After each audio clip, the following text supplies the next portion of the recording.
Hello everyone, this is Mason Sparkle, and I now present to you the most overpowered weapon in Call of Duty history, the Sunset Shimmer P90.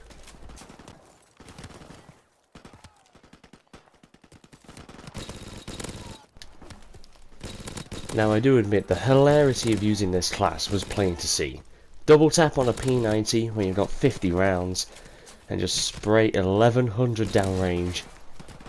But I'm pretty sure you all know what the most overpowered weapon in Call of Duty is. So without further ado, let's go straight to the M16. Now, as I briefly mentioned in the NV4 rant video, I mentioned the M16 is the most broken and uncounterable weapon in Call of Duty history. And of course, for those of you who haven't played the game in 9 years, and you haven't got the remaster, let me just explain why the M16, and particularly the red dot, is the most broken and overpowered weapon in Call of Duty history. Let's start off with the damage. Damage is a 40 or 30, and that's without stopping power, which means this thing will be a 3 or 4 shot. And the range, well, you can one burst up to around 30 meters, which is around the same as probably the NV4. Now, let's get on to stopping power, and this is what makes this gun so broken. Stopping power damage is 56 to 42.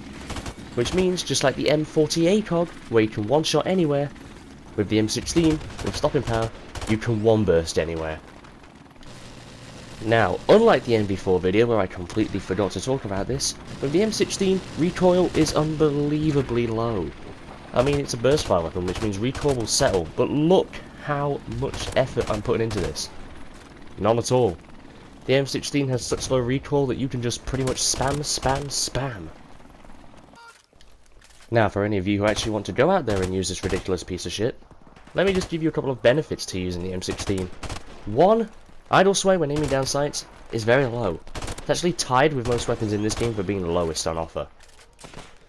And secondly, with the amount of M16s out there on the battlefield, you don't have to worry about losing ammo, because you'll always pick some off the ground. It's kind of like scavenger in that sense. One last thing we need to talk about is the fire rate. Fire rate in the 3-round burst is 900 RPM, which puts it on par with the VMP from Black Ops 3. But of course the thing's a burst fire weapon. You've got a 0.1 second delay, which means you'll be down to around 400 RPM in terms of overall, which is kind of similar to the Ripper in AR mode from Infinite Warfare, am I right? How many times have I mentioned that in the past couple of episodes? But now, compared to the NV4, let's get onto the M16's biggest weakness. Its 3-round burst nature. With the 3-round burst, I mean with stopping power, of course you'll be doing the 2-shot kill at 30 meters. But the weapon requires precision, something that the NV4 doesn't really need. The NV4 can just fire a couple of bullets away at 600, kill things in 4 bullets. But the M16 does require that bit of precision, kind of like the Deagle. If you want to get that 2-shot kill, you need to aim it. But the M16, of course, 3-round burst, you gotta hit 2 of those, or even at long range hit 3 of those bullets to kill. Now if you want to go ahead and compare the M16 to the M4 is a more beginners friendly weapon. Aside from the fact it's fully automatic, the M4 fires at 800 RPM, which is only 100 RPM slower than the M16's 3-round burst. And recoil is the lowest of all the fully automatic ARs on offer, beating the G36. But it also beats the G36 in idle sway.